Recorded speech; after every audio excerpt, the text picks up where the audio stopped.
আমরা সবাই বাংলাদেশি পরিচয়ে পরিচিত হব, এমন একটা বাংলাদেশ আমি চাই। বাংলাদেশে আমরা বান্দরবান জেলা নাইক্ষ্যংছড়ি উপজেলায় একমাত্র উপজেলা, আর কোন উপজেলায় আমাদের শাক জাতির গোষ্ঠী নাই। আমরা ৬,০০০ বাংলাদেশে আছি। হয়তোবা আপনারা আমাকে দেখলে চাকমা কিংবা মারমা কিংবা ম্রো এই নামে আপনারা চিনবেন, কিন্তু বিগত ৫৩ বছর ধরে কোনো সরকার আমাদেরকে এই বাংলাদেশের মানুষের কাছে, বাঙালি জাতির কাছে আমাকে পরিচয় দান করার প্রক্রিয়া কেউ করে নাই। এই জন্য আমি অনেক ধন্যবাদ দিই কালের কণ্ঠকে যে আজকে এইরকম একটা প্ল্যাটফর্ম আমাকে সুযোগ করে দেওয়ার জন্য, আমার জাতি এবং আমার পাহাড়ে যে সমস্ত অজানা জাতির একটা প্রতিনিধিত্ব করার সুযোগ দিয়েছেন। এই জন্য 2024-এর ঘটনা নিয়ে একটু কথা বলতে চাই। ইদানিং সবচেয়ে আলোচিত এবং সমালোচিত একটা ঘটনা, যেটা কিনা আমাদের পার্শ্ববর্তী রাষ্ট্র আমাদেরকে বা আমাদের বাংলাদেশকে নিয়ে প্রপাগান্ডা ছড়িয়ে বেড়াচ্ছে, সেটা হচ্ছে সংখ্যালঘু ইস্যু। এখন এটা আমি সংখ্যালঘু বলতে চাই না, কিন্তু আমাকে এমনভাবে আমার মাঝে দিয়ে দেওয়া হয়েছে, আমাদের মাঝে দিয়ে দেওয়া হয়েছে, আমরা না চাইলেও এই সংখ্যালঘু শব্দটা অটোমেটিক্যালি আমাদের মাঝে চলে আসে। এখন ভারত যেভাবে আমাদেরকে নিয়ে প্রপাগান্ডা ছড়াচ্ছে, এই প্রপাগান্ডার জায়গা থেকে বেরিয়ে আসা আমাদের কাজ কি? আমরা কীভাবে বেরিয়ে আসতে পারি? এখন একজন মৌলানা মাইকে 1000বার যখন চিল্লাবে বাংলাদেশে কোনো সংখ্যালঘু নির্যাতন হচ্ছে না, কোনো আপনার বৌদ্ধ কিংবা হিন্দু ভাইদেরকে আক্রমণ করা হচ্ছে না, তার 1000বার আওয়াজের আমার এক আওয়াজ আমি মনে করি এটা যথেষ্ট।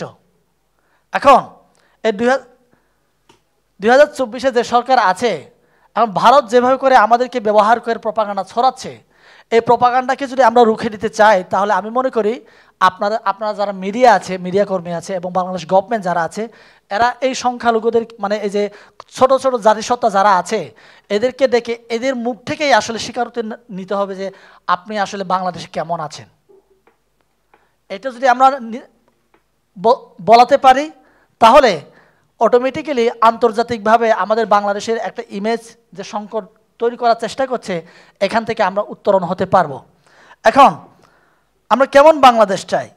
এমন বাংলাদেশ চাই যে বাংলাদেশে আগামীতে কোনো ধর্মকে নিয়ে টানাটানি করবে না, জাতিভেদ করবে না, এমন একটা বাংলাদেশ চাই। যে বাংলাদেশে আমরা কোনো একটা অনুষ্ঠান বা কোনো কিছু উদ্বোধন করতে গেলে আপনার কোরআন তেলাওয়াত হয়, কিন্তু ত্রিপিটক পাঠ হবে না, গীতা পাঠ হবে না, কিংবা বাইবেল পাঠ হবে না। এরকম সম্প্রীতি আমি চাই না। সম্প্রীতি হতে হবে এমন, আপনি আপনার মন থেকে আপনি সম্প্রীতি বলবেন, কিন্তু আপনি কাজে কর্মে সম্প্রীতি দেখাবেন না, তাহলে তো হবে না। আপনি কিভাবে দেখাবেন? বাংলাদেশে ধর্মীয় সম্প্রীতি আছে, এটা একটা উজ্জ্বল দৃষ্টান্ত হবে তখনই যখন আপনার কোরআন তেলাওয়াতের পাশাপাশি আপনি যখন গীতা, বাইবেল, ত্রিপিটক পাঠ আপনি যখন করাবেন। আর কিছু করতে হবে না, আপনি মিডিয়াতে সরাসরি এটা আপনার দেখাবে। আপনার এরকম যদি হয়, তাহলে তো আমাকে মুখ দিয়ে আর বলতে হবে না বাংলাদেশের সম্প্রীতি আছে। এক্ষেত্রে দুটো কাজ হবে। প্রথমত, আমাদের মধ্যে যে একটা সাম্প্রদায়িক একটা গোড়ামি রয়েছে, এখান থেকে আমরা আস্তে আস্তে বেরিয়ে আসতে পারবো। এখন আমি যদি বলি, আমি একটু শিক্ষা খাত নিয়ে বলতে চাচ্ছি। আমাদের বাংলাদেশের শিক্ষা কেমন? আমাদের বাংলাদেশের শিক্ষা হচ্ছে এমন একটা শিক্ষা ব্যবস্থা, আমরা ব্রিটিশদের দিয়ে যাওয়া শিক্ষা ব্যবস্থার মধ্যে আমরা আছি। আমরা কেরানি হতে শিখি, আমরা আপনার চাকর হতে শিখি, আমরা শিখি না একজন গবেষক হতে, আমি শিখি না একজন কি বলবো ব্যবসায়ী হতে। আমাদেরকে শেখায় চাকর হতে। বিসিএস কি?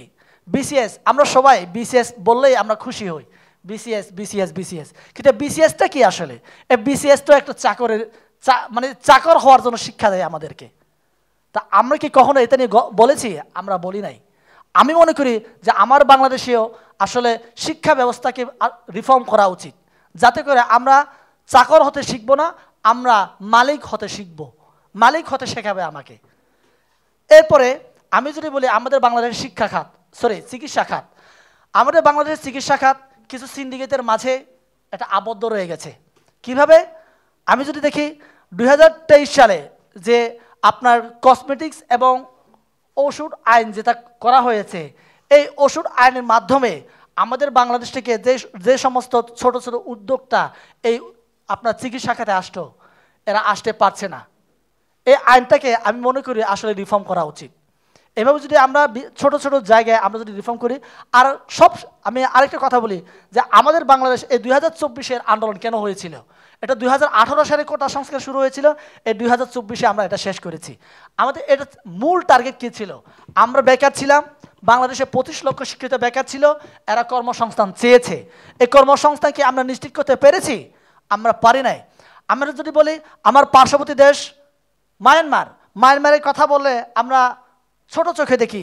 সেই মায়ানমার থেকে আপনার বিভিন্ন রাষ্ট্রে যেতে আপনার উচ্চশিক্ষার জন্য বলেন, আপনার কর্মসংস্থানের জন্য বলেন, ওরা পার্শ্ববর্তী দেশ থেকে খুব অল্প টাকায় ওরা চলে যেতে পারছে। তাহলে আমার বাংলাদেশ থেকে কেন অল্প টাকায় যেতে পারবে না ইউরোপে কিংবা বিভিন্ন রাষ্ট্রে?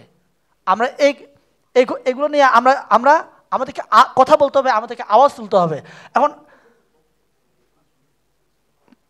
এই যে 25 লক্ষের যে বেকার আছে, এই বেকাররা আমি যদি বলি বাংলাদেশ থেকে 7 লক্ষ টাকায় ইউরোপে যেতে পারবে।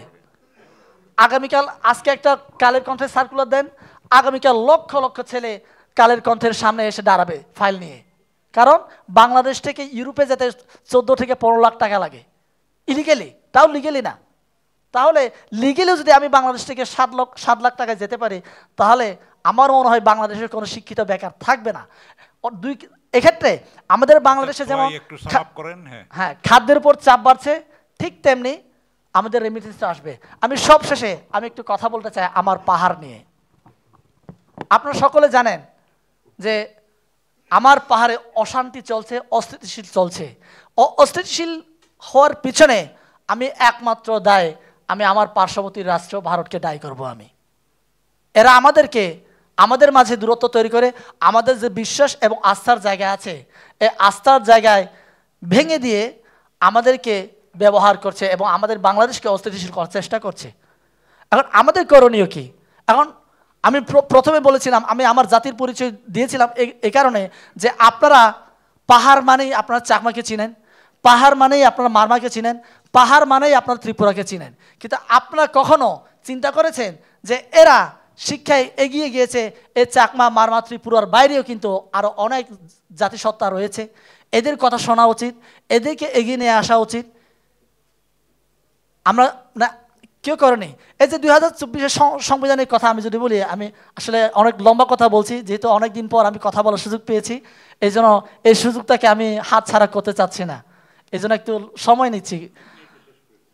হ্যাঁ, তা আমার কথা হচ্ছে এই 2024-এর যে সংবিধান আসবে, যে সংবিধান সংস্কার আসবে, এই সংবিধান সংস্কারে আমি মনে করি বাংলাদেশে যে 50টা জাতিসত্তা রয়েছে, এই 50টা জাতিসত্তার প্রত্যেকটা জাতির নাম উল্লেখ করে সংবিধান রচিত হোক, যাতে করে আমাদের এই বাংলাদেশকে নিয়ে দ্বিতীয় কোনো রাষ্ট্র যাতে করে চোখ রাঙিয়ে আমাদেরকে ষড়যন্ত্র করতে না পারে যে না তোমাকে আলাদা করা হয়েছে, তোমাকে অধিকার দেওয়া হয় নাই। আমি এটাই চাই, এমন বাংলাদেশ চাই যে বাংলাদেশে কোনো জাতি, ধর্ম, বর্ণ বিবেচনা থাকবে না, আমরা সবাই বাংলাদেশি পরিচয়ে পরিচিত হব।